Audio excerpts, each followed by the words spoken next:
Remembrance 2020 has taken a different form this year. On Sunday, we were unable to gather in large community groups. However, that does not prevent the ability to remember. This year, we are going to think of the idea of service and sacrifice. And we think of service and sacrifice of the past, but also the service and sacrifice of today. This year, we remember the service and sacrifice of the wartime generation of the Second World War, a conflict that ended 75 years ago. But we also remember the continuing service and sacrifice of those serving today. So what were the sacrifices made during the Second World War? Well, children were sent away from their homes and evacuated to the country to be safe. A sacrifice, I suppose, to be removed from the safety of their homes and their families. Ware itself took in a number of evacuees during the war. In total, around 1.5 million children, pregnant women, and other vulnerable people were sent away to the countryside and even other countries to be safe. They were sent away to avoid the bombing that hit our towns and cities. The Blitz lasted from the 7th of September 1940 through to the 11th of May 1941. London itself was bombed for 57 consecutive nights. People sought shelter in air raid shelters and even the underground. In total, around 40,000 civilians were killed during the Blitz. The war itself lasted for 6 years. In that time, servicemen and women went off to countries all over the world. For many, they would not see their loved ones for many years. Large numbers of men were also taken prisoner of war. I would like to tell you about one particular example of sacrifice. Noor Inayat Khan was brought up in France, but her family moved to Britain in 1940. She was determined to do her bit for the war effort, and so she joined the Women's Auxiliary Air Force. In 1942, she was recruited as a secret agent, a spy, and she was sent to Paris. Her codename was Madeleine. She helped send vital information from Paris back to London. Now remember that Paris was occupied by the Germans. The work that Noor did was dangerous and complex. She needed great moral and physical courage. Sadly, Noor never returned from France, and she was never reunited with her family. She is one of only 3 women in the Second World War to have been awarded the George Cross for bravery. When the war ended in 1945, it brought great relief to many. For others, it also brought with it a sense of sorrow and the realisation of loved ones who would never come home. We're going to hear from 2 men who served and hear about their experiences when they heard about the end of the war.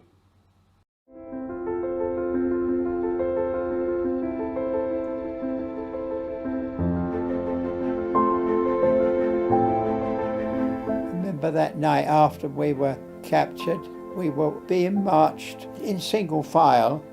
I remember clearly I nearly stepped under a German tank coming out of a side road, and a German soldier grabbed my collar at the back and pulled me back. He saved my life.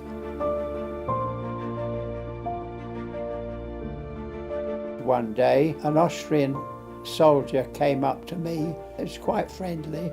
He said to me, "I can see you holding your trousers up with a piece of string." So I said, "My belt's broken." He said, "Well, I'll bring you a belt in the morning." And then quite coincidentally, I was transferred to his father's farm.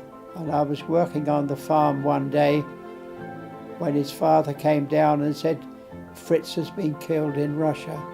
It's an odd experience to kind of comfort the enemy.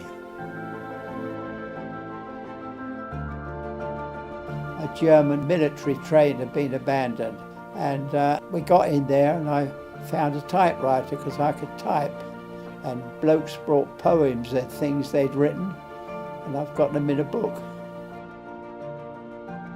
Then on the radio we pinched from this train. 3 o'clock in the afternoon we heard Churchill say the war was over. Tuesday, the 8th of May, the German war is at an end. Today is Victory in Europe Day. We flew home in Dakotas, landed somewhere on the south coast. I was attached to War Office signals when I was finally demobbed, but I went back to the post office. Then I came out of the post office and I finished up in the Home Office.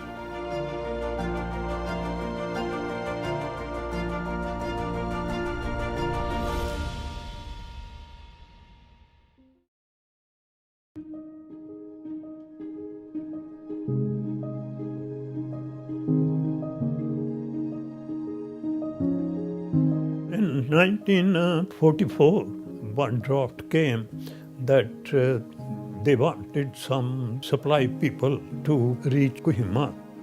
The Japanese were all round in Kohima and Imphal, and they have circled our two divisions, one Indian division, one British division. There was one British lieutenant. He came to us and he told that you are in a theatre of war. We were laughing. The theatre. The theatre, we were thinking that there is some film or something. So then after that, when we laughed, he told, we will defeat them. So he gave us a lecture like that.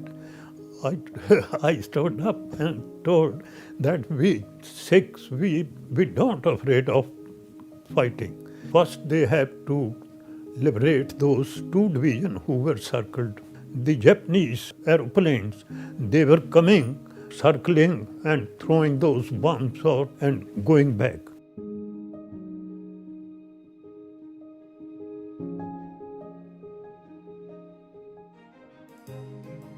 When I left army, they were giving me jobs, making baskets or something like that. I told him that I was in the army, sergeant major, and I was getting good money.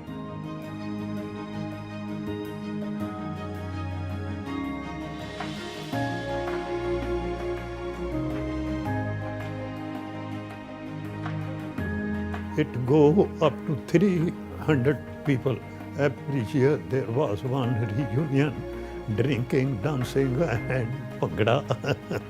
We made it just like Punjabi. Life went on very happy like that. Ware was of course impacted by the war, and you will see the names of those who never came home and paid the ultimate sacrifice on our town war memorial. Maybe the next time you walk past it, you just pause for a moment and have a look at those names. So now we turn to think of service today. And this is the service of not just our military personnel, but also the emergency services. The coronavirus pandemic has shown people giving their service for others. We think of all the medical professionals who have been risking their lives looking after the very ill.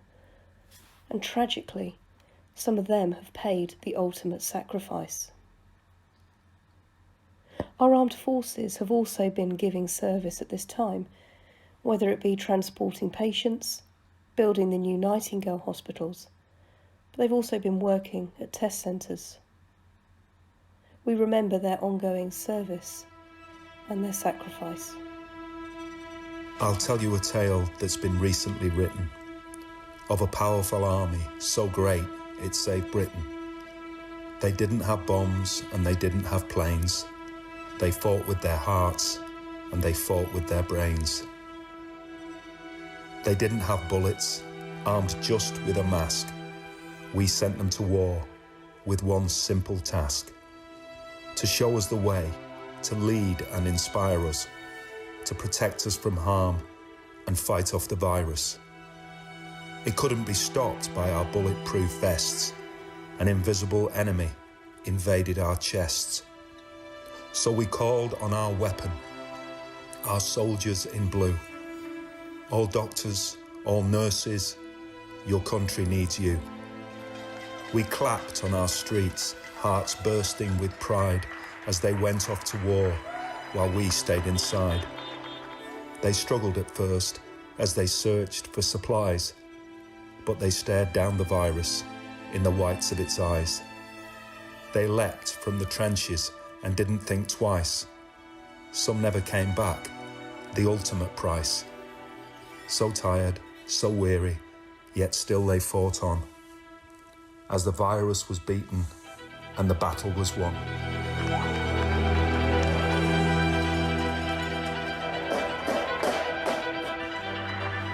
The many of us owe so much to so few. The brave and the bold, our heroes in blue.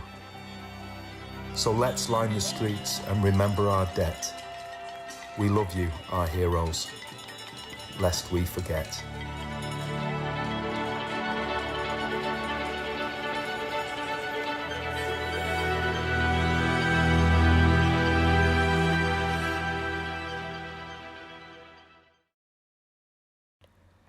We use symbols to show our support, and we use actions to show our support. We wear poppies and we displayed rainbows.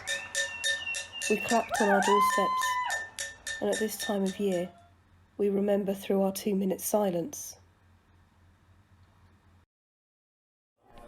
Let's break the silence on the 2-minute silence and pause.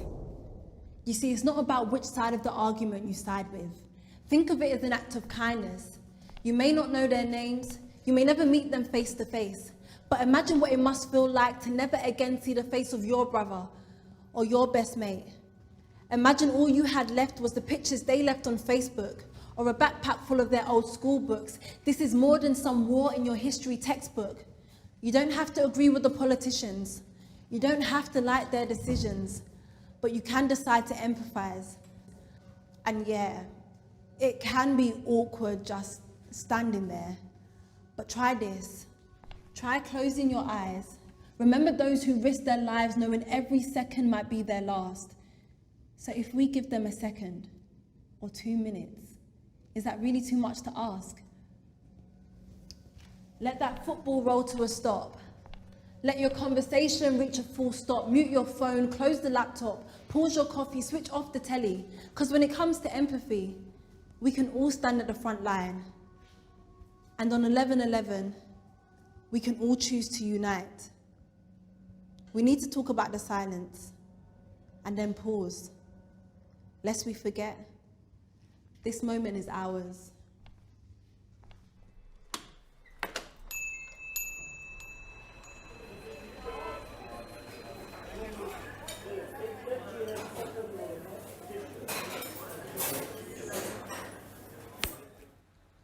So why do we remember? We remember to show respect, to say thank you, to preserve peace and freedom. In our moment of silence and reflection, you will see some of the posters that have been produced by students at Chauncy. It will be a time to reflect on those who have given their service and sacrifice, both past and present.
They shall grow not old, as we that are left grow old.